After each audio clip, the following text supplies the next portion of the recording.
The more I read on Epstein's Russia connections, the more I'm starting to feel that it's possible that he was instrumental to helping Russian intelligence in gaining access to people and places of interest to the Russian government. And this has the potential to be a bigger scandal than some of the Cold War operations like the Cambridge Five. Consider, okay, let's say for sake of conversation, he was an intelligence asset of some agency, okay? Then you have to think, what agency, what country is he under the thumb of? It's sort of obvious, that the military attaché is spooked up in that regard. Yeah, I know you would think there would be like a second secretary or something in like the agricultural attaché's office or whatever. We've also seen cases in the West where individuals have sympathy for Russia due to either sort of far left, anti-American stroke anti-imperialist views or far right views in which they see Russia as the savior of the white Christian world and a bulwark against sort of liberal values and wokeism. Secrets and Spies presents Espresso Martini with Chris Carr and Matt Fulton.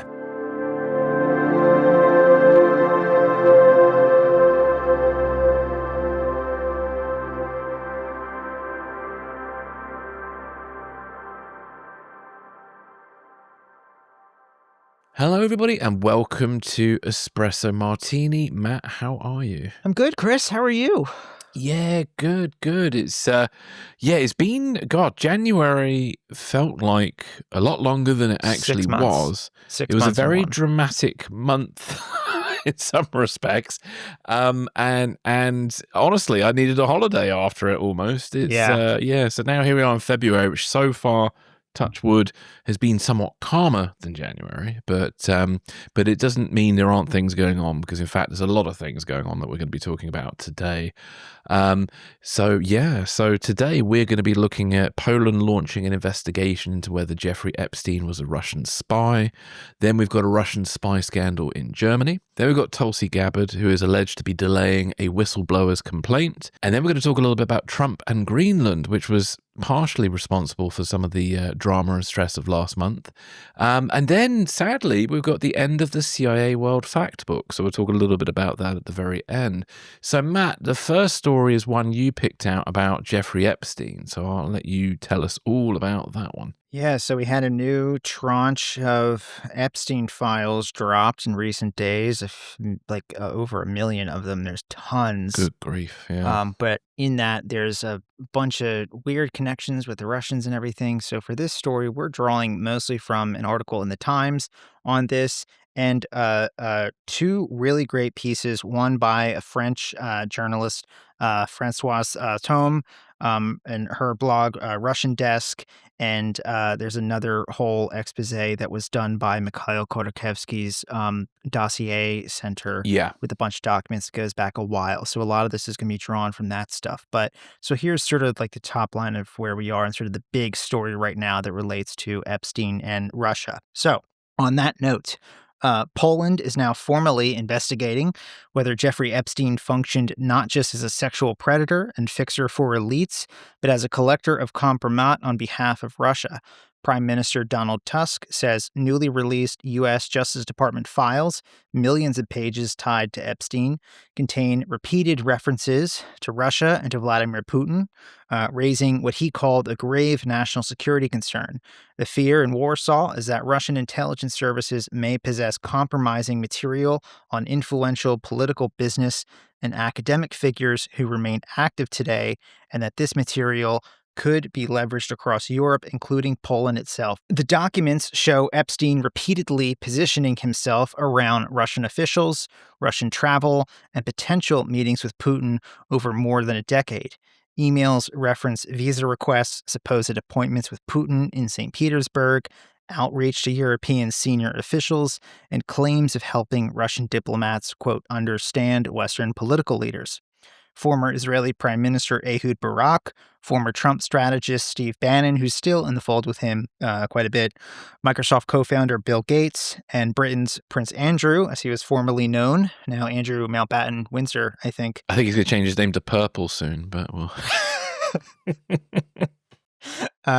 All appear in various contexts within the files, though several have flatly denied Epstein's assertions.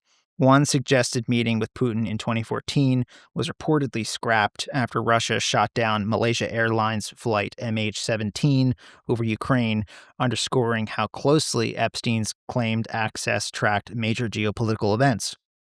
What gives this story added weight is the assessment from Christopher Steele, former head of MI6's Russia desk. Steele says it's, quote, very likely Epstein was paid by Moscow to gather kompromat, possibly beginning as early as the 1970s through Russian organized crime in New York, specifically the Brighton Beach neighborhood of Brooklyn, and later deepening via ties to Robert Maxwell, Ghislaine Maxwell's father. Steele suggests that Epstein's mysterious wealth, never convincingly explained, may have originated in Soviet-era money flows tied to covert financial operations. Moscow, for its part, denies any involvement with Russian officials, instead using the Epstein scandal to attack Western hypocrisy. But from Warsaw's perspective, this is no longer tabloid material. If even part of this picture is true, it would represent a long-running intelligence operation with consequences that are still unfolding today. Chris, what do you think? Well, gosh, I've been on a bit of a journey of this whole Epstein story because there's so much speculation and there's a lot of stuff connected to MAGA and these sort of deep state narratives and just conspiracy theories. And obviously, for listeners who don't know this, a very, very, very long time ago, in my very early 20s, I was a conspiracy theorist myself. So I've become somewhat allergic to things that feel like they are a conspiracy theory. However, obviously, I don't sort of doubt that Jeffrey Epstein, was a sex trafficker or a pedophile. I think there's definitely, substantial evidence to that. I've always had a problem with his proximity to the intelligence services and whether he's a spy. So there's been a lot of speculation about whether he's a spy for Russia or Israel. Now, my own view has been that he was more likely a person of interest or, possibly just an asset rather than a formally run intelligence officer. I have found it difficult to believe that any professional intelligence service, even Russia, would knowingly run or support someone directly involved in child sex trafficking. However, some of the material I've just been reading today is now really beginning to challenge that previously held view, particularly with regards to Russian intelligence. One of the other things about Epstein is, he has a sort of proximity, obviously, to very powerful people, and his value probably lies in sort of providing access and introductions and things like that. And there was some really great stuff in that Russia Desk article that you shared that contains, some of the sort of striking and troubling information about how he may have helped Russian intelligence-linked individuals gain access to areas of strategic interest to Russia in the US. So according to the article, Epstein is alleged to have assisted at least 2 Russian women, both with links to Russian intelligence, in entering the United States with the apparent aim to kind of position them close to influential figures within the American technology sector. A Russian defector quoted in the piece, Yuri Shevets, claims that one key target was what he described as the American network connected to supercomputers and artificial intelligence. Shevets argues that Vladimir Putin viewed artificial intelligence, supercomputing, and the control of advanced information technology as Russia's most critical national security priority. And he sort of describes it as being essential to the survival of the Putin regime. And, he compared it to how important the atomic bomb was during Stalin's era.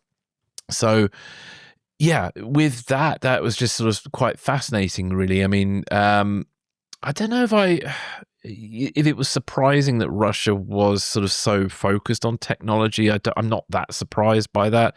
But I suppose I am surprised about how the Epstein sort of connected to that, really. And the other thing that was interesting as well in the article is about how there are sort of 17,000 Russian computer scientists currently working in the United States in the technology sector. Yeah. And according to Shevets, many of them may have links to the Russian intelligence services and have been employed for years by major technology firms such as Apple and Microsoft. Now, that is concerning, but I suppose, one has to treat it with a bit of caution because we don't want to kind of fall into the reds under the bed sort of scandals. And just because somebody's Russian doesn't necessarily mean they're connected to the Russian intelligence services. But at the same time, sadly, the way Russia does operate, they do typically recruit people who do have some sort of family connection to Russia or a direct connection to Russia. So you can't completely rule that out. The more I read on Epstein's Russia connections, the more I'm starting to feel that it's possible that he was instrumental to helping Russian intelligence in gaining access to people and places of interest to the Russian government. And this has the potential to be a bigger scandal than some of the Cold War operations like the Cambridge Five. He sort of, for me, fits interestingly with a period around 2010 to 2018, which sort of felt like Russia was really catching America and the West on the back foot. We had like WikiLeaks, Julian Assange, and then his very dubious connections to Russia, and Russia saw fit to give him his own TV show on Russia Today. Then we had like Snowden, the NSA contractor who now lives in Russia with the help of WikiLeaks, And if you think about Epstein's proximity to some of the stuff in the reporting, that it kind of times well with that period, because Russia felt really, I got the impression Putin was very confident in what he was doing. He wasn't too bothered about pissing off the West at that time. There was a lot of things kind of going on. So it kind of chimes well with that. So I can understand why Poland is launching its investigation into whether Epstein was some sort of spy for Russia. I think we definitely should be doing the same thing in the UK, because a lot of the debate, and again, this is not a criticism, a lot of the debate's been focused on the sex trafficking side of things, which is completely understandable. But now there is a very credible picture forming of an intelligence scandal of equal kind of salacious, scandalous nature as to some of the other things, and I think we've got to be a bit careful. So we've had like Peter Mandelson, who was a leading figure in the UK Labour Party. He's just had to resign. He was previously in Tony Blair's government, and then controversially, Sir Keir Starmer appointed him to become the ambassador to the United States. Keir Starmer's getting a lot of flack over that, and rightly so. I think he made a very bad choice there. But, it just came out today in Parliament that the MI6 and MI5 sort of briefing on Mandelson did actually highlight his relationship with Epstein. And he was hired anyway. But he was hired anyway, which is terrible judgment. That's bad. Terrible judgment. That's really so bad. I think Sir Keir Starmer has really got himself into a real nightmare scenario there. But so Mandelson, though, just before I'll just quickly finish. And so Mandelson, apparently, he's accused now of potentially sharing sensitive information with Jeffrey Epstein. So, marked as, it was marked as sensitive government information. So that is worrying, because if Epstein was a Russian asset of some description, then Mandelson has been potentially unknowingly, or knowingly, probably unknowingly, potentially sharing information with Jeffrey Epstein that has gone back to the Kremlin. So there's a big problems there. Obviously, again, with Peter Mandelson, it's all alleged. We don't know for sure, because he definitely had a proximity to Epstein, and there's some compromising pictures, and he's had to leave the Labour Party, but we don't know obviously to what extent he may or may not have shared sensitive information, but he's certainly been accused of that, and it's going with the BBC reporting on that right now. So, Matt, what are your thoughts on all this? Well, I think I just want to touch on the on the Mandelson issue a bit, because that seems to be a really big scandal that's erupting over there. Of course, on top of the ongoing scandal with Andrew, and now it seems like Sarah Ferguson is sort of tied into this as well with the most recent documents. Andrew's longtime partner, ex-wife, confidant, however you want to describe her, and that hasn't been covered here that much at all, as far as I've seen. But so it seems like in this sort of like network that Epstein cultivated, he essentially was like a switchboard, for these Western global elites, right? There seems to be 3 tiers of association with him, right? There's people who corresponded with him, socialized with him, and knew who and what he was, what he did, what he was charged with doing previously. and continued on with that association anyway. And that's certainly a stain and worthy of public shame. And there's a lot of people who are catching that right now, deservedly, right? There's also then people who corresponded and socialized with him and openly had conversations about the horrible things that he was doing. And I think Peter Mandelson sort of falls into that second category. Mandelson is gay, so I would assume not involved in the sex trafficking per se. And then there's that third category of people who are actively participating in this stuff with him, which certainly seems like Andrew was. Yes. Yeah, it certainly appears that way. I've lost track now of if he's formally being investigated by the police or not, because he certainly should be. Andrew or Mandelson? Andrew at this point. I've lost track now, or formerly Prince Andrew, otherwise known as Purple, whether he should or, whether he is being investigated. I've completely lost track right now. But he should be if he hasn't been.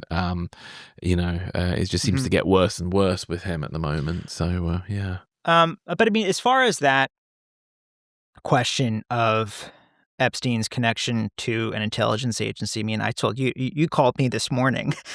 Yes.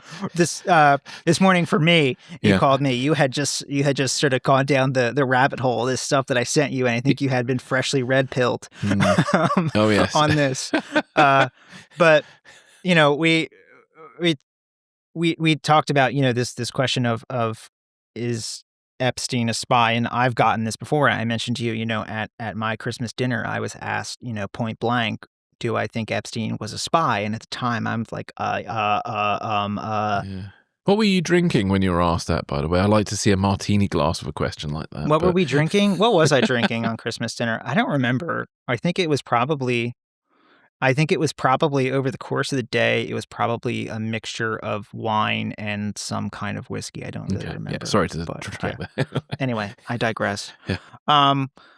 No, I was asked this point blank, what do I think about it? And I've had a hard time with the question because I think so if you consider, let's say for sake of conversation, he was an intelligence asset of some agency, okay? Then you have to think, what agency, what country is he under the thumb of? And I think while, honeypots, blackmail, coercion, that stuff does happen. Of course, if you're using coercion to build a relationship, to cultivate an asset, I think it's not a very strong foundation because that asset is always going to resent you and be looking for a way out from under it, right? So that's just bad practice to begin with, I think, right? But then there's thinking, okay, are you using the industrial scale trafficking of underage women, girls, to do so? And that's something that I can't fathom or accept that any Western intelligence agency would do that. Right. I don't believe that. Western intelligence agencies have done plenty of bad things in their history for sure. That, especially now, I don't believe that they would do that. Then you think, okay, who else could it be? Mossad gets called into question about this, right? Even then, I don't think so. Mossad is vicious. Mossad is dangerous. If they put you on your list, they are going to find you and they are going to kill you one way or the other. I don't think they would do this to get blackmail. No. I have a hard time with that. The Russians, however, I don't think the Russians would blink at this. Yeah. I mean, it's interesting because I said, like, when we talked about it last time, I've always been like, even though I don't think the Russians would, but after reading what I've been reading, I'm now, especially the way you put it, the Russians were looking for a way to kind of have not just leverage, but be able to kind of criticize sort of leading figures in the Western world. It's a wonderful propaganda thing for them. So, going down the rabbit hole, the same rabbit hole that seems to have red-pilled you, here's sort of my best formal analysis of that question. Was Epstein a spy, and what were his connections to the Russians? So we can break this down a little bit and explain it. So I think the most honest answer that I have today and looking at the evidence is out there. And to be clear, this is stuff that we're at the very beginning of this. We're going to be hearing about this, learning about what this man did and who he was connected to for years to come. This is the beginning where we're at, okay? I think the honest answer today is we don't have hard proof that he was a formally run agent, but we do have substantial evidence that his blackmail and financial networks intersected deeply with Russian state-linked officials, banks, and operatives in ways that look, to me, very much like a mutually beneficial relationship. I think it's a more complicated question of, was he a Russian spy, yes or no? Here's sort of more on that. So there is clearly plenty of evidence of serious high-level Russian contacts. We know that he had these and was engaged in these well up until the time of his death, essentially, right? However that may have happened. I'm not even going to go there right now. So those hacked documents from Mikhail Khodorkovsky's dossier center show that Epstein was working closely in 2014 with Sergei Belyakov, then Russia's deputy minister of economic development and a graduate of the FSB Academy, on how Moscow could evade Western sanctions after seizing Crimea. Belyakov sought Epstein's advice on creating a new bank, alternative currencies like a crypto brick sort of thing, Brazil, Russia, India, China coin, and investments pegged to the oil industry. Belyakov personally intervened to secure Epstein a Russian visa and line up meetings with top officials at the finance ministry and the Russian central bank. One note to that, apparently even Peter Mandelson's involved with trying to get Epstein a Russian visa. So that's an interesting one. But anyway, back to... Huge CI issue there. But, and that's exactly the kind of influence where Russian intelligence and economic policy blur. Because similar to the Chinese system, there is no wall between Russian intelligence and a Russian company, especially a Russian state-owned company, when the Kremlin calls you. You know, you do what they tell you. Yeah, which is the big difference between America and Britain versus China and Russia. It's a huge difference, yeah. Yes, and should remain that way. I digress. So then there's the Russian banks and the post-Soviet money in his trafficking operation, right? So Epstein sort of described what he did as sort of a reverse Ponzi scheme, right? Which is where a Ponzi scheme, the point of that is to make it appear where money exists where it does not. What he said he was doing is sort of make money appear to not be there where it is, right? So a confidential U.S. Treasury file reviewed by the Senate Finance Committee shows Epstein using multiple Russian banks, now under sanctions, to move money tied to his sex trafficking network, with one account alone logging well over 4,000 transfers, totaling nearly $1.1 billion. Many of his victims came from Russia, Belarus, Eastern Europe, post-Soviet space, and major Western banks that handled Epstein's money. Deutsche Bank, JP Morgan were simultaneously moving large sums for Russian oligarchs, and the mafia boss, Semyon Mogilevich, who I'm sure a lot of listeners are tangentially at least aware of, has long described links to Russian security services. Then there's also the question of the women. A lot of the women around Epstein look like classic Russian placements. So Epstein's assistant, a woman named Svetlana Pozitaev, is a Moscow State Institute for International Relations graduate, a famous feeder for the foreign ministry and intelligence services, sort of like their Georgetown, essentially. She then turns up in a modeling agency run by Jean-Luc Brunel as an Epstein associate in New York with an O-1 visa supported by a letter from Sergei Belyakov and funding from Epstein for AI-related projects that she was involved in. Weird sort of cross wires there. There's also a KGB defector, Yuri Shvets, read her as who has sort of questionable credibility, but I'm just sort of saying what we have out there, right?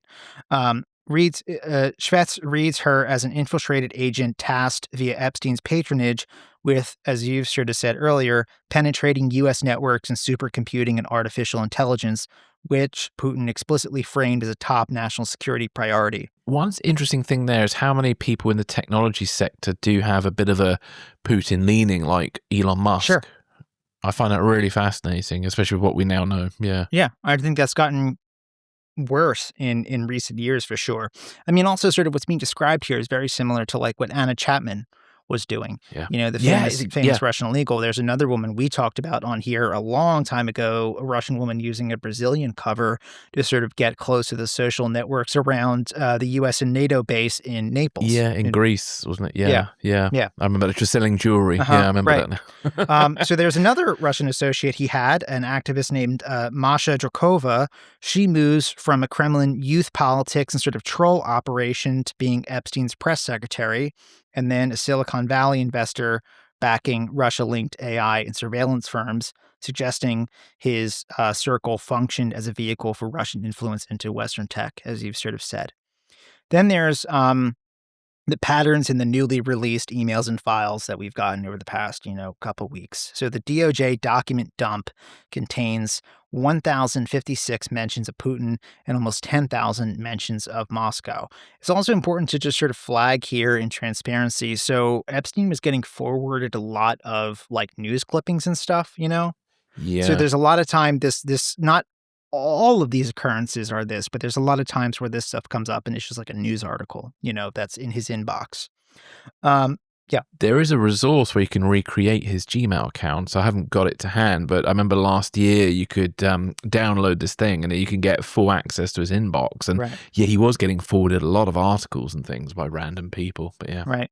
So those mentions of Putin and Moscow in those documents include multiple emails about an appointment with Putin, plans to bring LinkedIn founder Reid Hoffman to meet Putin, and Epstein offering to help Putin and Russia reinvent their financial system. Epstein also boasted of helping Russia's UN ambassador at the time, Vitaly Churkin, quote, understand Trump. This is sort of during the first term, and corresponded about Foreign Minister Sergei Lavrov getting, quote, insight on talking to me, positioning himself as an informal channel into U.S. and European elites for senior Russian officials.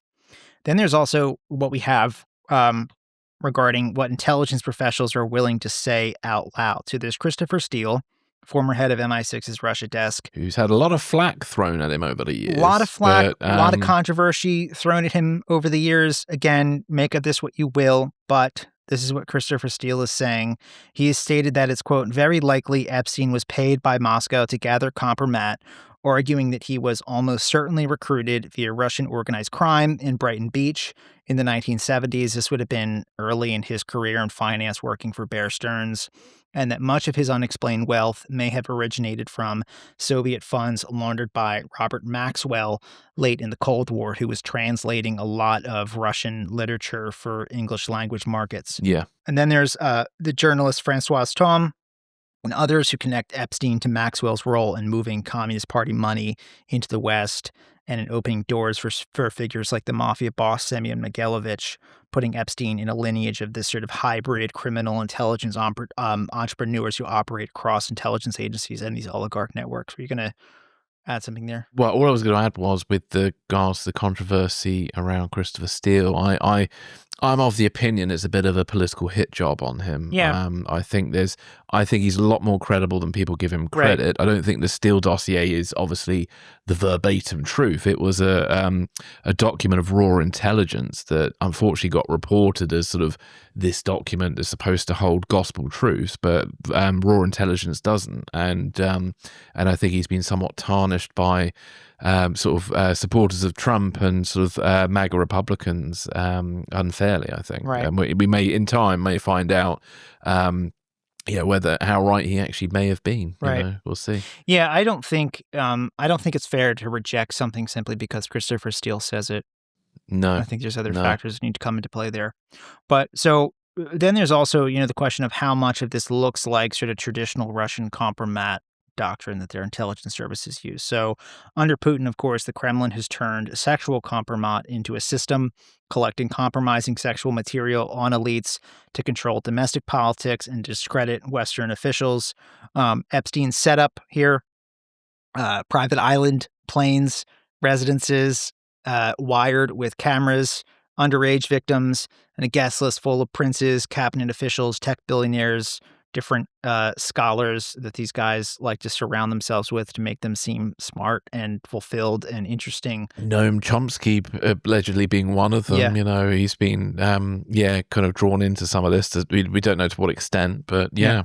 And that matches this sort of doctrine eerily well. So Donald Tusk, the Polish prime minister, explicitly argues, of course, that the type of photograph Epstein collected and the volume of Putin and Moscow references in these files suggest a blackmail system, he says, co-organized by Russian intelligence services. And he's serious enough about that to launch a formal investigation on it.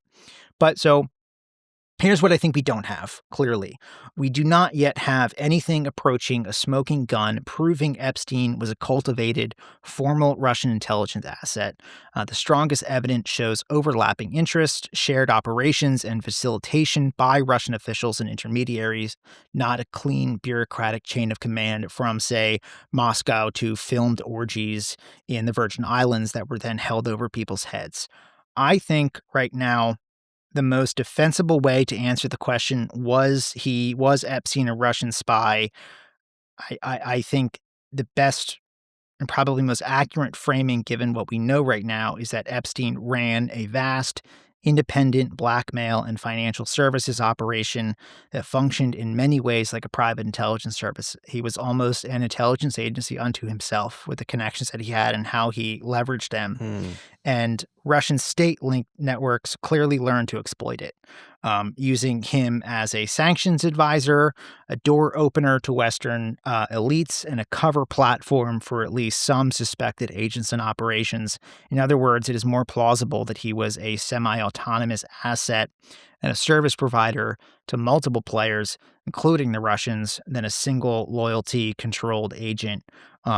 But if you ask whether Russian intelligence benefited from and likely helped shape the parts of his operation, the weight of the evidence right now, I think, strongly leans toward yes. I could even see a scenario where you look at people like his assistant, like his press secretary, people that worked for him who were sort of traditional controlled Russian assets, who sort of fed off of what he was doing and learned from it rather than, him directly, filling dead drops and stuff with blackmail material. I think it could be more complex with that. I think it's possible that he didn't know the extent to which he was penetrated by the Russians. Yeah. And that can happen. Yeah, totally.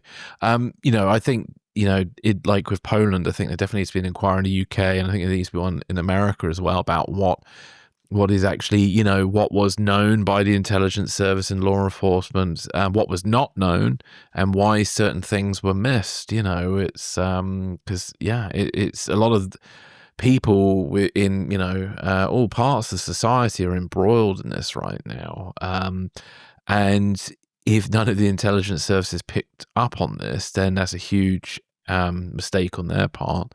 It's an interesting, complicated sort of affair, really. And obviously there's a lot of sensationalism around it and people making bold claims. So one word of caution, I suppose, is at this stage, there's nothing in the public domain that would weigh up massive, bold claims, but be careful of people who, appear on YouTube saying, Epstein definitely was a spy for Russia or Israel. I'd be very cautious of that at this point. Maybe later when we find out more, but yeah. There's a ton of smoke here. Tons of smoke here. Choking on it.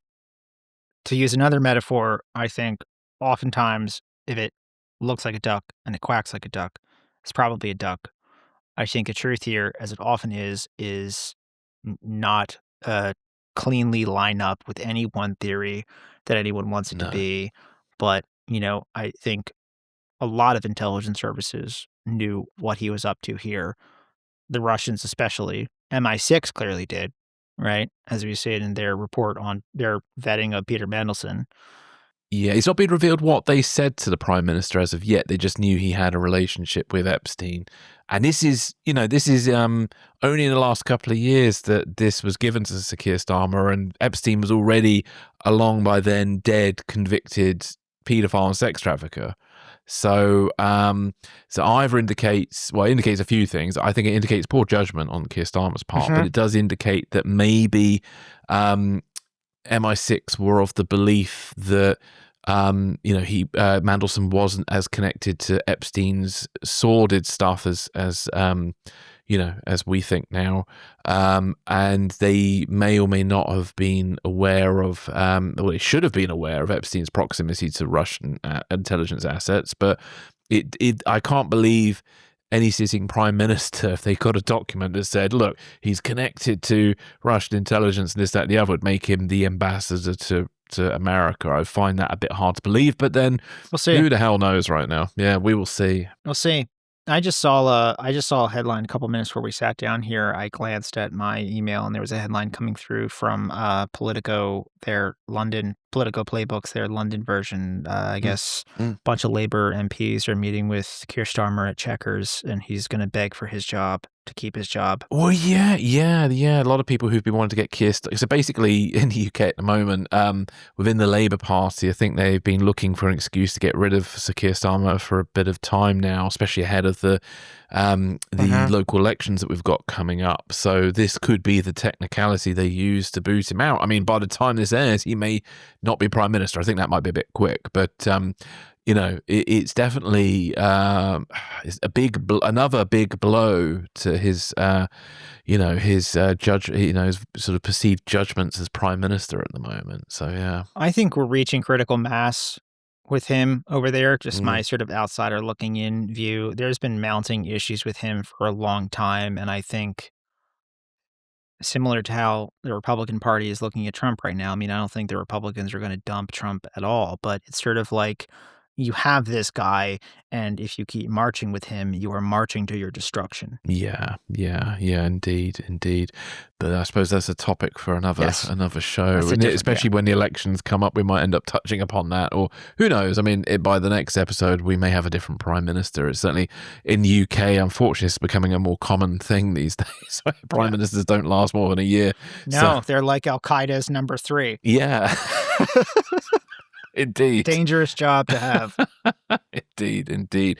Is there anything else, Epstein, you'd like to add before we wrap up and move on to another? No, that's my best view of it right now. To answer that question, what do I think about his intelligence connections? That's what I got. And to sort of underscore what we said at the top here, we're at the very beginning of this. We're going to be learning about what this man did and who he was connected to and what they knew and didn't know for years to come. I mean, those millions of files, and there's plenty more to come. I mean, that is a gold mine for journalists and investigators to pour through and leads for them to follow for. It's going to be years they were going to be hearing about this. Indeed. And I think, it's got all the hallmarks of being a very big spy scandal. So we will see how that plays out, and there'll be multiple books, miniseries, and God knows what else about it in a few years' time, without a doubt. So right. Well, I think we will take a break, and then we will be back with more.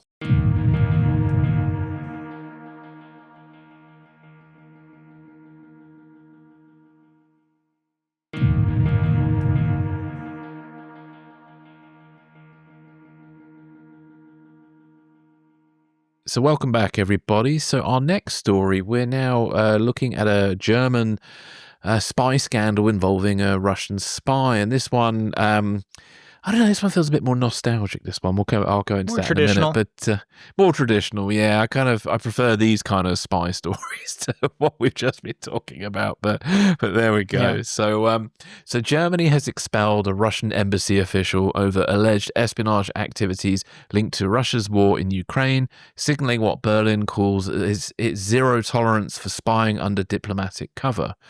Good luck with that. The German Foreign Office formally summoned the Russian ambassador to inform him of the expulsion, a move regarded as a sharp and deliberate diplomatic rebuke. The individual expelled was the deputy military attaché at the Russian embassy in Berlin, and he was declared persona non grata of immediate effect. Otherwise, there's a terminology for that. They call it, you've been PNG'd. Persona non grata. So if you get kicked out of a country as a persona non grata, you've been PNG'd. So that's what happened to him. And the expulsion follows the arrest of a German-Ukrainian woman identified by prosecutors as Ilona W. who is suspected of spying for Russian intelligence.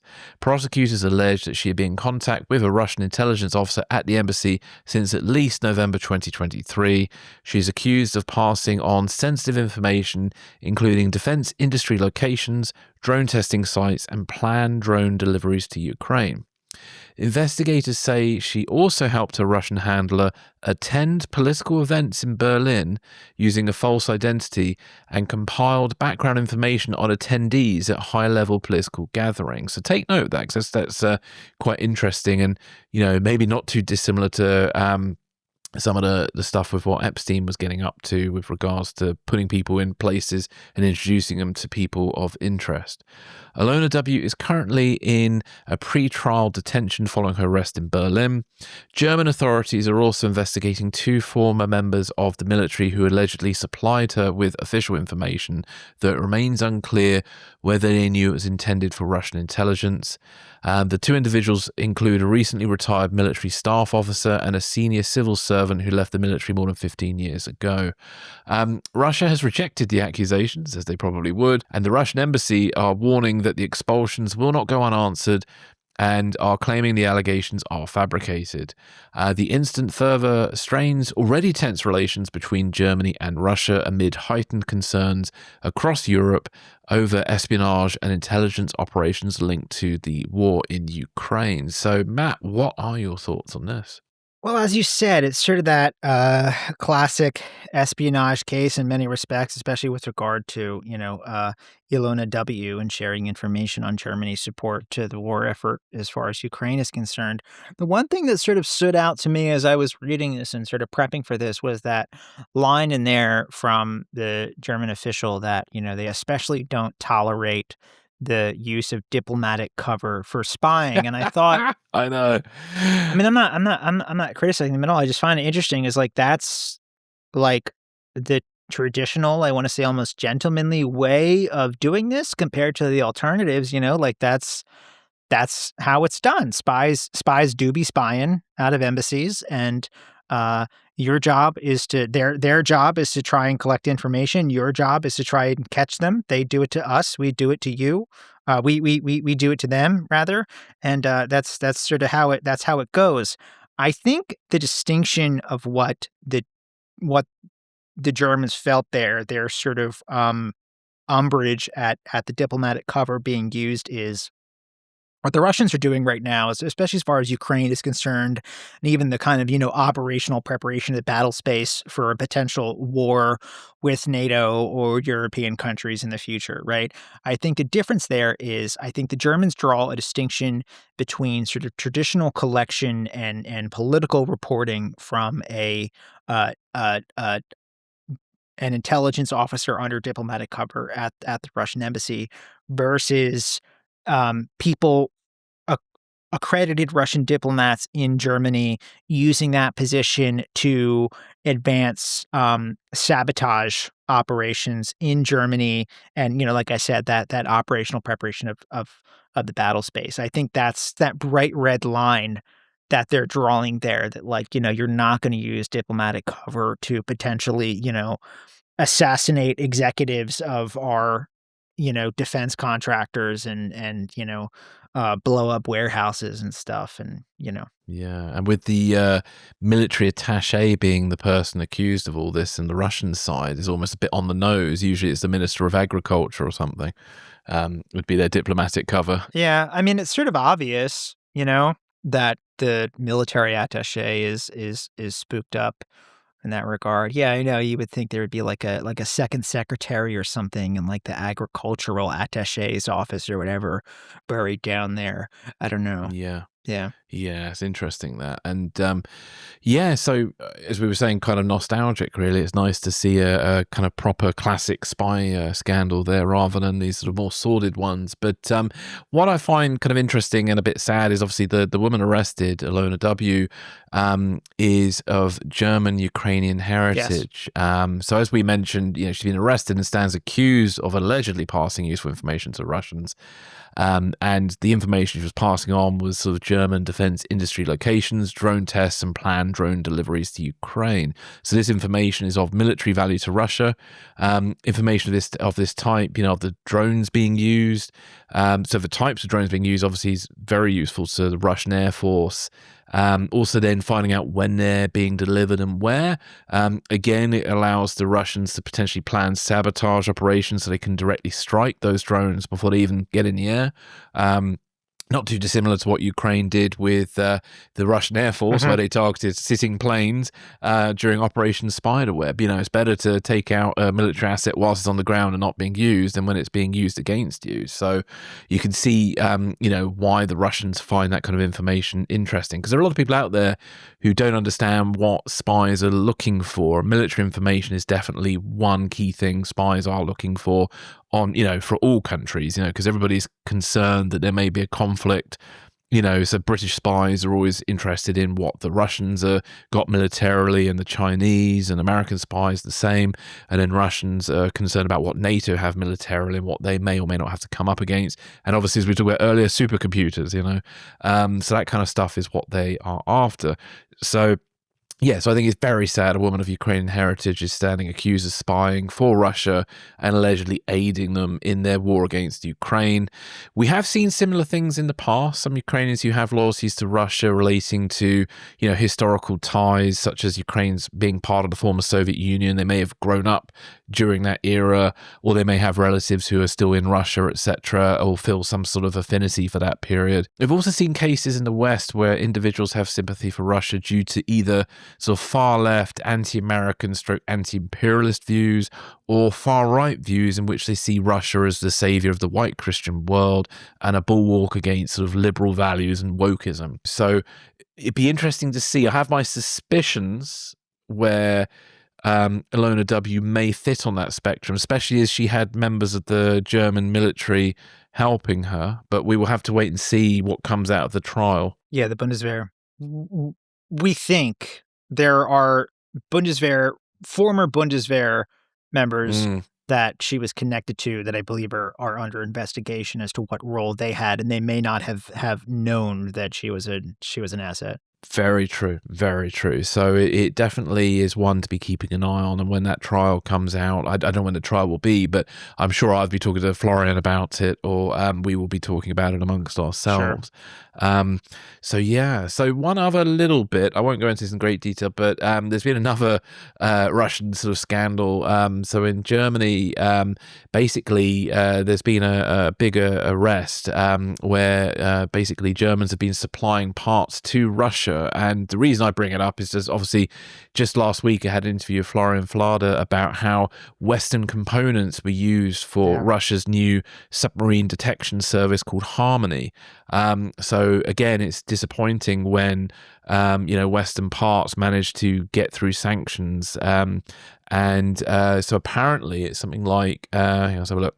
So apparently the authorities estimate that the network had around 16,000 shipments of parts to Russia with a total value of at least $32 million. So a lot of stuff managed to go to Russia through this sort of supply network and evading sanctions. So it's a very interesting kind of case there. So there'll be a link in the show notes to that. I don't know, Matt, if there's anything you want to mention about that or not. But no, I mean, Russia's gotten pretty good at avoiding these sanctions. Their shadow fleet, which I know you've covered in a few really good episodes on the show, is sort of central to that. And yeah, it's just this sort of porous, ineffective sanctions regime that, they find a way to get the stuff in anyhow. It's a problem, but it's a very hard problem to get your arms around. Indeed. I mean, it shows that the sanctions do actually have some effect, but also it shows that they need to be kind of more carefully policed and enforced. Shows that they care about the sanctions, and if they work as intended, it will be a problem, hence their efforts to get around them. Indeed. Well, let's switch topic now. So we've got Tulsi Gabbard has appeared in a recent few things. So I'll let you talk to us about it. I like how in I think how in both of our outlines, because we have, I mean, we talk about what we're going to discuss on the show, but then we have separate outlines of our own, thoughts and everything of what we want to talk about. And I think in both of our outlines, the headline for this segment is Tulsi Gabbard shenanigans. I think that's funny. It is. Because she's been up to a couple of things. She's been quite a busy lady. She has. Okay, so yeah, we're gonna talk about two separate stories here. One related to a very interesting one related to a whistleblower complaint that she, that she's tied to, and then also this her being at the site of an FBI raid of a Fulton County elections office. And for non-U.S. listeners, Fulton County, Georgia, is the county that covers Atlanta. So that's why that's important. Yeah. So here's sort of, I'll break it down for us. Over the past week, a series of stories have put Director of National Intelligence Tulsi Gabbard back in the headlines, not for intelligence failures or foreign crises, but for questions about how she's using the power of her office and how far she's straying from the DNI's traditional role. First, a whistleblower complaint filed last spring by an intelligence community employee has finally been shown to Congress, just recently, as we're recording, I think earlier this week, after an 8-month delay. The complaint alleged wrongdoing by Gabbard related to a highly classified intelligence report that was allegedly restricted in distribution for political reasons, and a separate allegation that an intelligence agency's general counsel failed to refer a potential crime to the Justice Department also for political reasons, it's alleged. The complaint was deemed extraordinarily sensitive, so sensitive that it could not even be viewed by the whistleblower's own lawyer, and was ultimately shared with Congress only through a read and return review limited to the Gang of Eight, which that's the leaders of the two parties in the House and the Senate, and the chair and ranking members of the intelligence committees. It's sort of like the most restricted group that you can brief an intelligence matter to, not the full committees, because they, can't, they're not cleared for it, they can't be trusted for it, whatever. So the IC Inspector General says that the complaint was administratively closed last summer, that key allegations were found not credible or could not be assessed, and that the delay stemmed from classification complexity, staff turnover, and a 43-day government shutdown, and a White House counsel review for potential executive privilege. Still, Democratic lawmakers have criticized the delay itself, arguing that even if the allegations lack merit, the handling of the complaint raises serious questions about oversight, transparency, and the DNI's obligations to Congress. At the same time, a separate but related controversy is unfolding around Gabbard's role in renewed investigations into long-discredited conspiracies around the 2020 election. According to reporting from The Guardian, Gabbard has been running her own review inside the DNI's office, separate from an ongoing Justice Department investigation, and last week personally appeared at an FBI raid of a local elections office in Fulton County, Georgia. That appearance raised eyebrows. The DNI has no domestic law enforcement authority, and former intelligence officials questioned why the nation's top intelligence officer was present at the scene of an FBI operation. Administration officials say Gabbard was acting at President Trump's direction and remains within her statutory authority to assess foreign interference in U.S. elections. It's also even come out that during that, while that search warrant was being executed, Gabbard was on the phone with the president and put him on speaker to speak directly with the FBI agents on the scene. Wow. Which is all kinds of issues there. But so critics argue her involvement blurs the line between intelligence oversight and politically charged domestic investigations. Taken together, these stories paint a picture of a DNI who is increasingly visible in highly political arenas, from the handling of a sensitive whistleblower complaint to direct involvement in election-related investigations, at a moment when intelligence leadership is supposed to be insulated from partisan pressure. What remains unclear is whether these episodes reflect routine bureaucratic friction amplified by politics, or something more consequential about how power is being exercised at the very top of the intelligence community. Chris, what say you? Wow, gosh.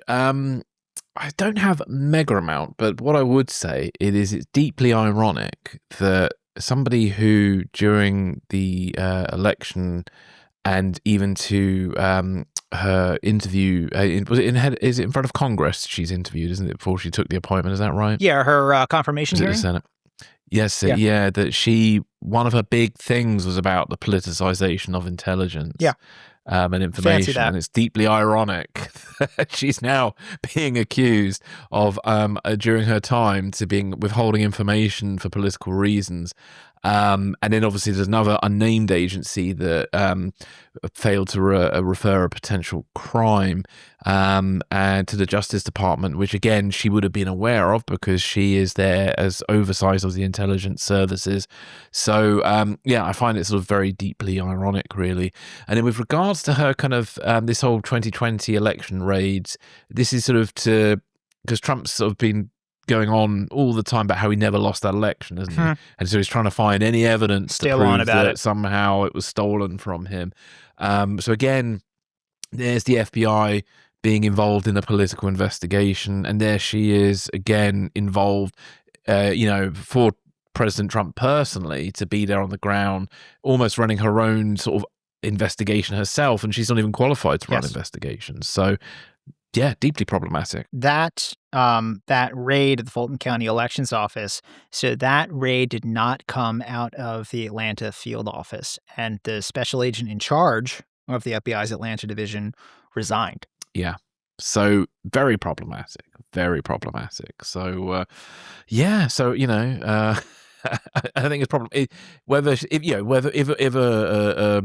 there was a democratic kind of government running in this way, that would be equally problematic too. It's just there are too many lines blurring, and this is not good. If it came out that Avril Haines, Biden's DNI, was at the scene of the Mar-a-Lago classified document search warrant and put Biden on speakerphone to talk to the FBI agents on the scene, people would be shitting blood. Rightfully so. Rightfully so. It's the sort of thing that, like, if it's a DNI showing up to execute a search warrant with FBI agents in Atlanta, and the president on the phone with the president on the phone, is a sort of thing it's like a bad 24 plot, or like some Netflix movie that I'd be on the couch having a stroke and having to turn it off. That's not how this works. It's not how any of this works. But apparently it does now. Yeah. So we live in interesting times. Yes. Was there anything else you'd like to add on that? Or I think as far as the Fulton County election thing, the only reason that she would be there, there's no reason for her to be there. It's not her job. Get on a plane and get your ass back to Tyson's where you belong and do your job. You delegate. Yes. Even then, like, you're not, the DNI doesn't, like, no, that's not, no, you're, no. The only thing where she would even touch that is a foreign election interference thing, right? Mind you, the DNI's Foreign Malign Influence Center, which was set up after the 2016 debacle nonsense to address that stuff, that was recently shut down under the Trump administration, right? Because it's politicizing intelligence and yada, yada, yada. And okay, that's interesting. But now we're still pushing election interference stuff.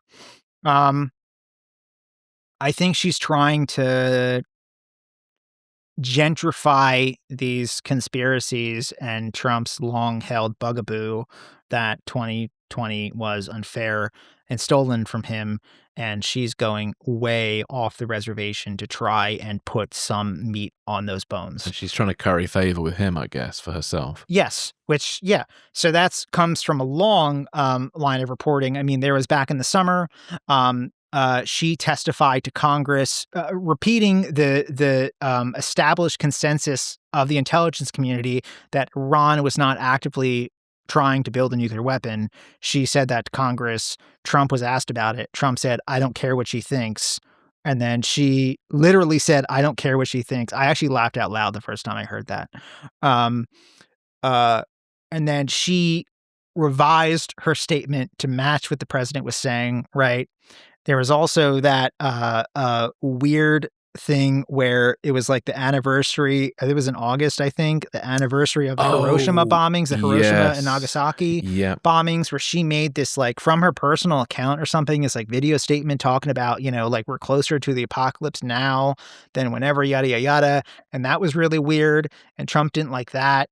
And then, like, right before Maduro, JSOC snatches Maduro out of his bunker, she posts a picture of her doing yoga on a beach in Hawaii and had like no involvement in, and there's like this joke running through the administration that the title DNI means do not invite to, you know, meetings around this stuff. Yeah. Senator Fulton County. Yeah. So she's trying to make herself useful in many respects. So that's what I think about the election, Fulton County stuff. They're up to some shit. I don't think it's going to work. We'll see. Keep that on the stay vigilant about that. As far as this whistleblower complaint, I think we simply do not yet know enough, and that's kind of by design. I think this is one of those intelligence stories where the kind of decisive evidence of what's happening here is entirely inaccessible to us civilians and may never be.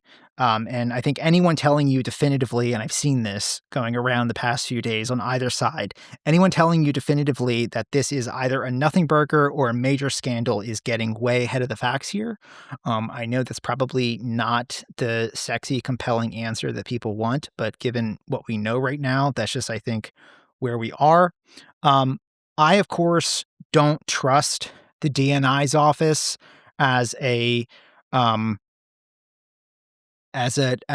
trustful narrator here.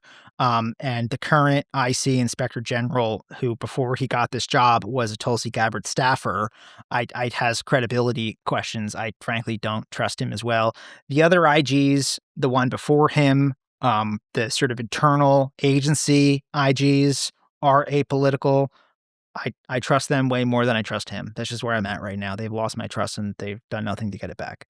At the same time, you look at the sort of extreme compartmentalization around this report, the clearance bottlenecks. There was a lot of like, first, when this new IG came in, he had to wait to get clearance to see this thing. His chief of staff had to wait to get clearance to this thing.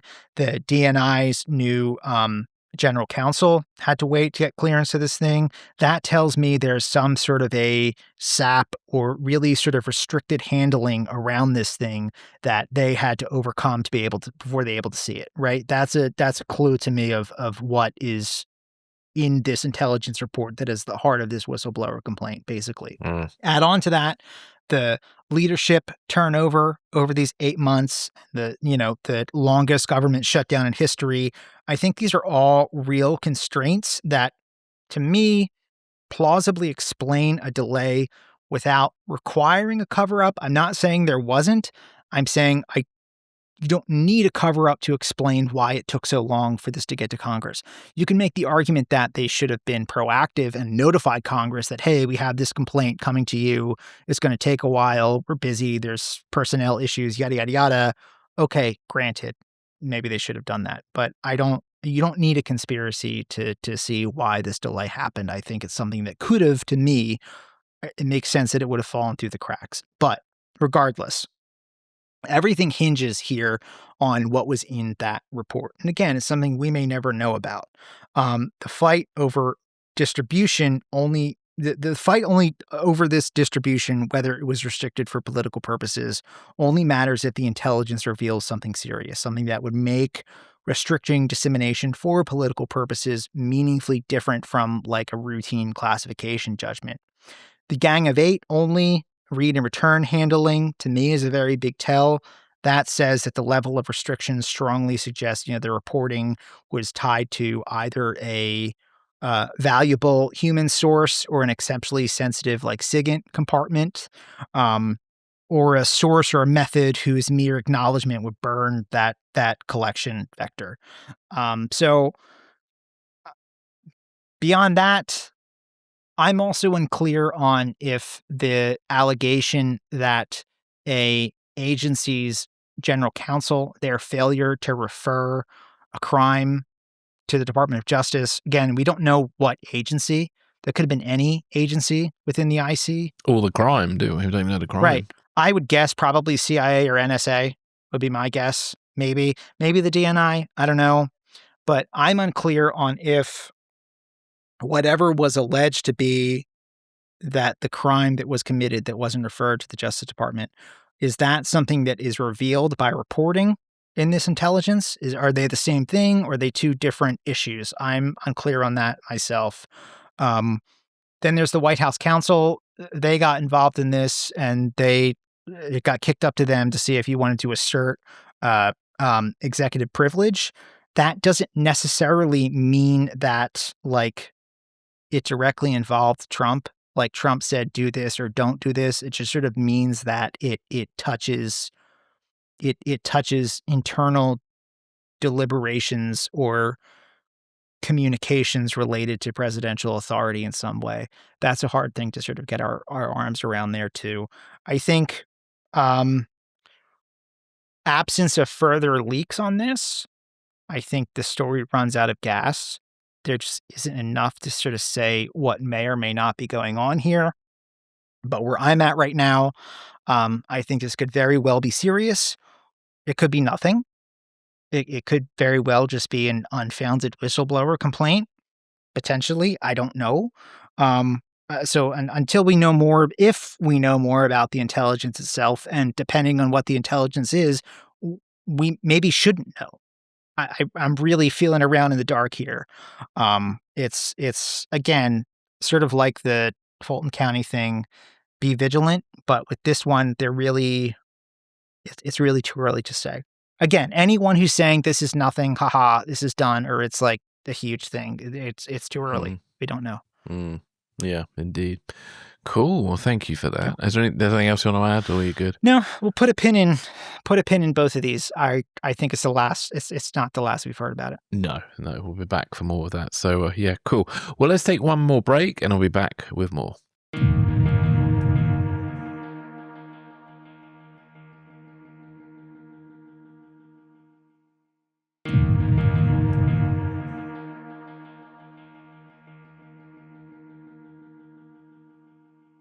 Welcome back, everybody. So now we're going to be looking at Greenland, which was a very stressful subject in January. So awful week, horrible week. It was.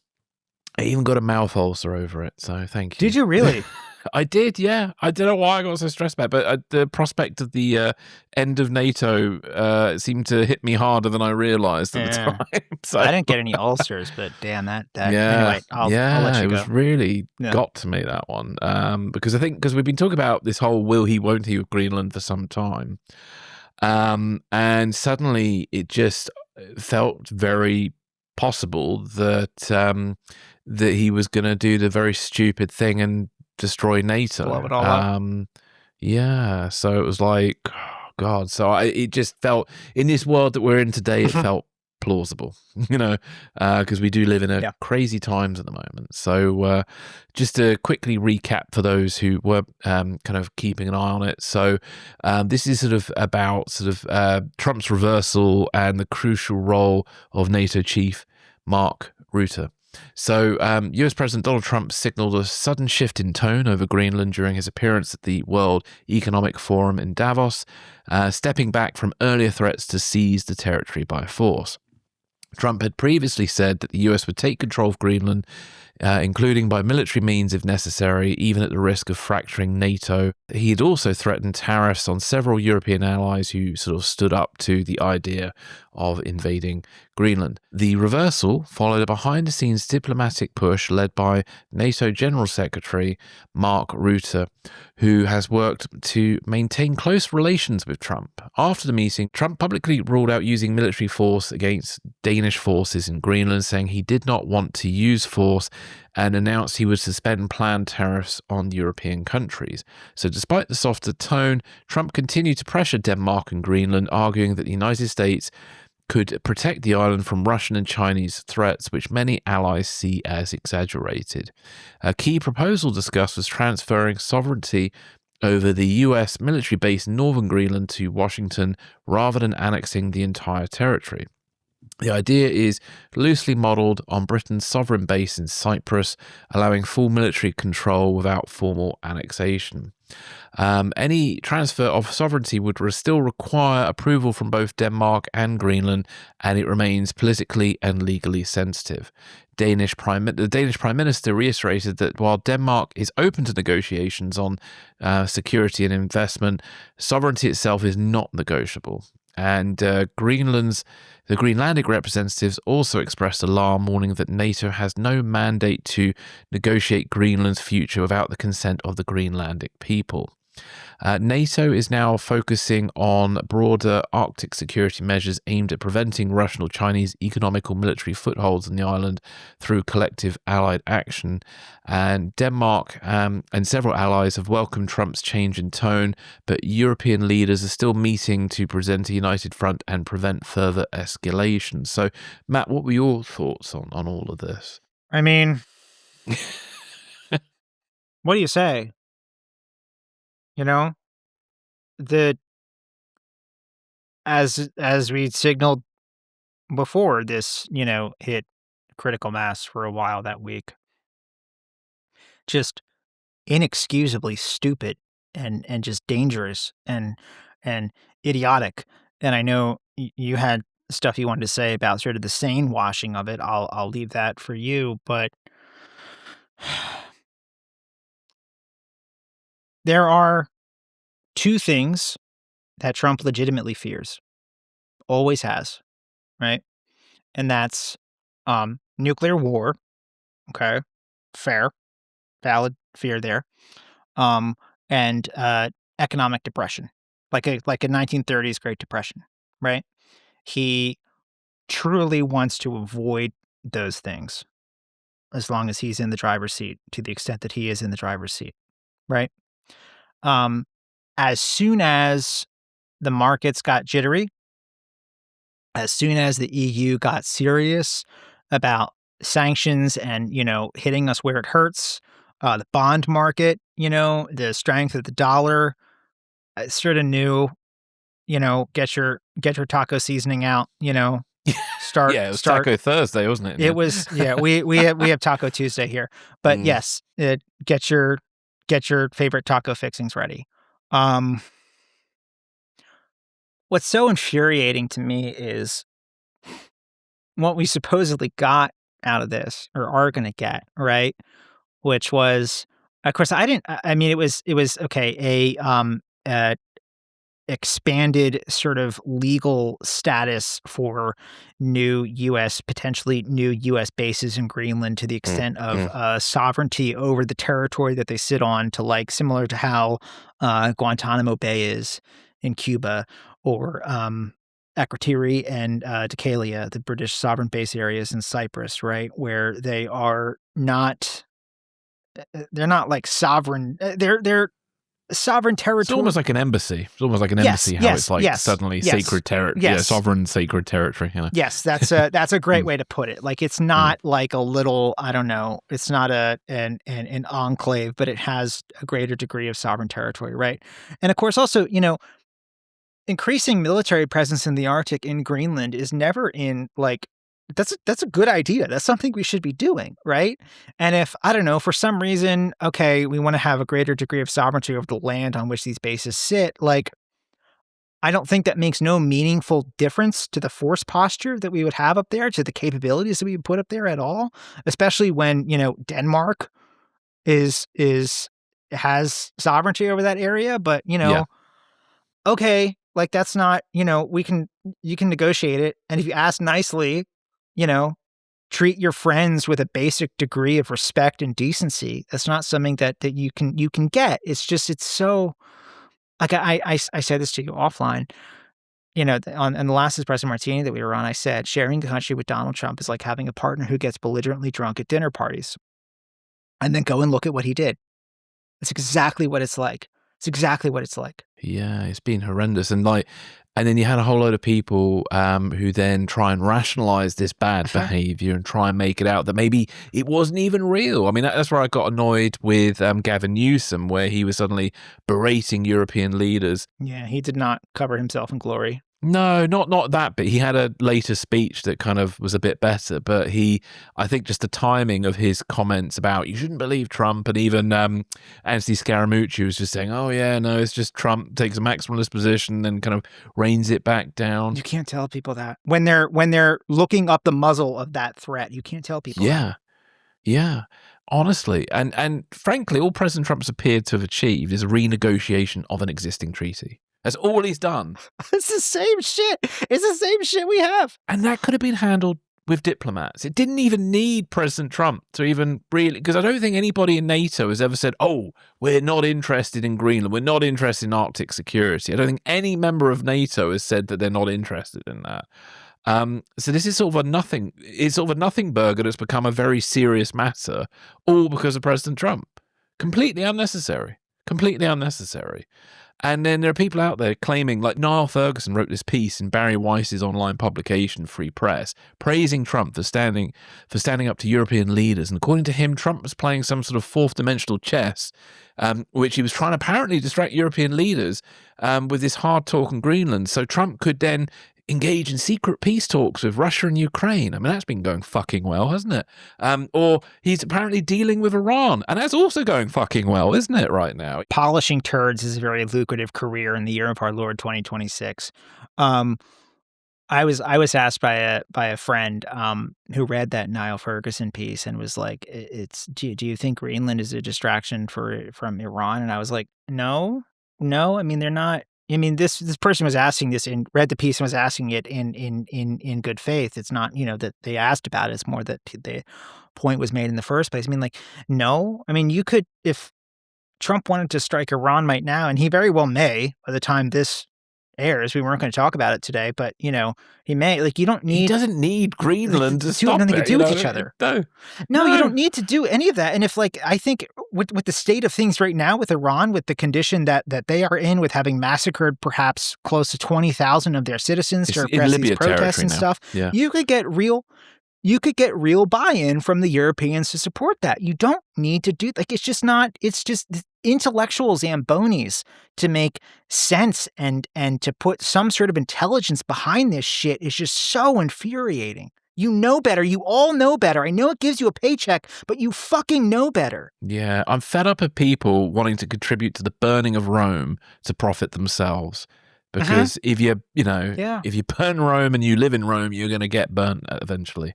And this is what's kind of going on right now. And then on top of that, all these people, like Niall Ferguson, do not mention Trump's unhinged social media posts, both when he was at Davos, before and after the meeting. The Norway. Or the letters to Norway. Again, how is this part of some grand fourth dimensional chess strategy? How? You explain that to me, Niall Ferguson. Where are we at? Honestly. One thing I'll offer, the Greenland stuff, this is also true of this is sort of beyond the scope of the show, but the Alex Preddy shooting and the Second Amendment stuff that happened with that and everything, it's the Greenland stuff, I can tell you for a certainty, has caused defections. Quiet defections. I don't know, it's not yelling it from the rooftop, same stuff we are. But I'm telling you for a fact from personal experience, and you know what I'm talking about here, Chris. People who were on board are now no longer on board because of this. A silver lining to the cloud, honestly. Yeah. Honestly, it's just unprofessional. Coalitions falling apart. Yeah, I mean, this entire episode was unnecessary and, in my view, deeply unprofessional behavior from a sitting US president. You work with your allies. You do not berate them. You do not threaten them. You do not threaten to blow up an entire alliance over something. 80 years? Yeah, that's over something like Greenland that, quite frankly, if you knew what you were doing, you would send your diplomats to deal with behind the scenes. And just ask. It's a very, very simple negotiation, I think. It's not even that big of a deal.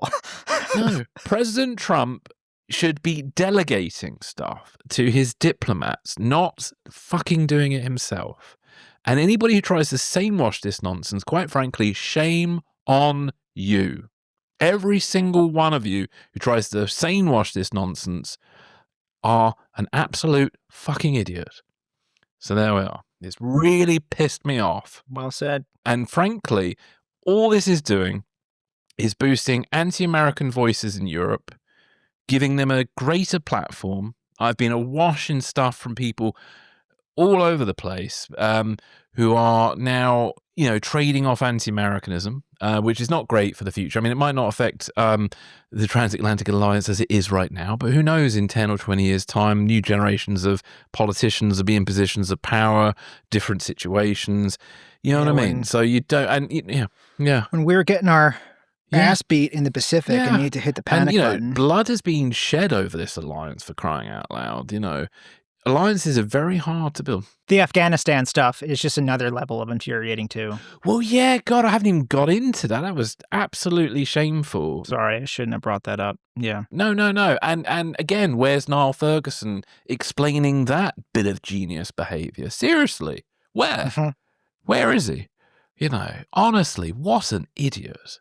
So, and a very well-paid and well-respected complete moron who is just clearly trying to ingratiate himself with this nonsense movement that way too many people make money out of on the internet right now, and it really irritates me. And it's a dying movement, too. Yes. I assure you of that. It is a dying movement. Yeah. When we get past this nonsense behavior, which unfortunately we're probably going to endure with a Nigel Farage government at some point in this country. I mean, honestly, it is so infuriating. And it's just enabled by either people who are trying to make money out of it, or it's enabled by people who lack imagination and foresight. And it's very frustrating.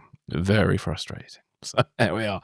So there's Greenland for you. I just wanted to bring it up because it has been really annoying me, as you can probably tell. And I apologize for my language, but Jesus, it's really annoyed me. So there we are. And I had a mouth ulcer at the time to testify to that, which was very painful. You tell them. So there we go. So finally, we're going to wrap up now. The CIA is closing its World Factbook, and I did not even notice until you mentioned it yesterday on Blue Sky. And I was like, "What? The CIA are closing the Factbook?" And I was sad by this news. I mean, not that I've used it in a long time, but it's a shame. Yeah. So for the non-nerds who are listening, the World Factbook is the CIA has been publishing it for years. It was originally classified, then was, like a bound book that was published every year. And then by the time I was in high school, it was online because I, being a weird nerd that I was, spent a ton of time in my high school's computer lab sort of scrolling through this stuff and just absorbing what was in there. But it's basically a kind of like an encyclopedia. Is that a good way to describe it? Yeah, it is sort of a travel guide meets encyclopedia, isn't it? It's sort of like, talks a bit about like the makeup of a country, and then there's like images that support it and maps and things. Yeah. Maps, economic, cultural, population data. I think there's environmental stuff in there too, like domestic and external pressures, whether there's particular separatist groups or, like all kinds of verifiable, publicly available, solid information about the world that's at the public's fingertips. Wonderful resource paid for by U.S. taxpayers. Great stuff. It was announced yesterday. A pretty kind of a sad blog post on the CIA's website, which I think in itself is telling. Yeah, it didn't even offer an explanation of why they were closing it. I think the best I can gather right now, and this should have just happened, the best that I can gather right now is sort of part of this sort of administration-wide push to cut back what they deem as, quote, non-essential services, right? I think that's what it is. I think they would say, okay, there's information that is available elsewhere. We don't need to pay money on it, yada, yada, yada. However, I think that's not the case. I think we now are in a state where publicly available, verified, solid data like that, information, is harder to come by than it ever has been before. Yeah. And that's what really makes this stuff valuable, and there's a whole slew of databases and sort of information services that have been published by the federal government for many years that have been slashed under this in this term. And it's sort of like a Library of Alexandria moment. If you look at it in totality the World Factbook is very small compared to some of like the environmental and health and scientific information that's been sabotaged by these people. But it's just a sign of it's a very sad time. It's a sad thing to see. It's something that I again fondly, way back have used it, and it's sort of in a way was one of those things early on that sort of got me into this stuff, right? So you think about people like that in later generations and everything too that don't have that. So where do they go for it? How does that shape their views and everything? That's problematic. It's something I hope in a couple of years it's reversed. Yeah, one would hope. I mean, no, it was a great resource. I mean, I remember it from when I was a teenager, a bit like yourself. For me, it was in the very early days of the internet. It seemed very exciting to be visiting the CIA website and looking at this World Factbook. And, I was like, oh my God, is anybody looking? It was very, I used to look at, I used to spend my time looking at the World Factbook and the different job descriptions on the CIA's website. Targeting officers. That's what I wanted to be. I want to be a targeting officer. Oh, interesting. Well, there we go. I think I'd make a crap surveillance officer because I have a terrible short-term memory. So trying to remember like number plates is like, uh-oh. Yeah. So yeah, I'd be terrible at that. And I'm not great at Russian names either, but there we go. I wanted to tell like Delta Force, like go kick in that guy's door. Yeah. At this time. I can see that as a pretty good job. Yeah. There we go. Well, thank you very much, Matt. That's been great. And thank you again for putting the Epstein piece together because, as we were saying earlier, so much nonsense out there with regards to the spy stuff. The sexual allegations of things are deeply problematic, and hopefully in time there will be more clarity, and we will see. But yes, that's an ongoing story, that one. So there we go. So thank you so much for your time today, and thank you everybody out there for listening. Apologize about my little sweary outburst there, but my God, that did bring out some passion in me, that topic. It's a lot of pent-up annoyance with Greenland and how that all got played out and talked about after the fact. So there we go. I really hope the worst of it is in our rear view. I hope so. Probably is.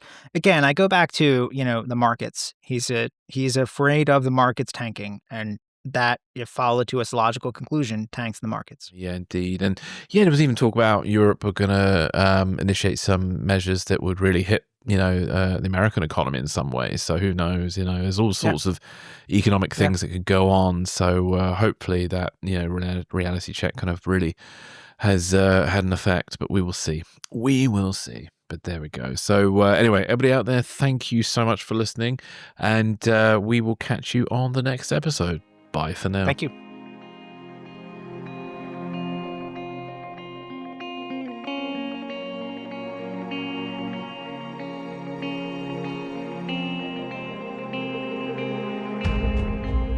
Thanks for listening.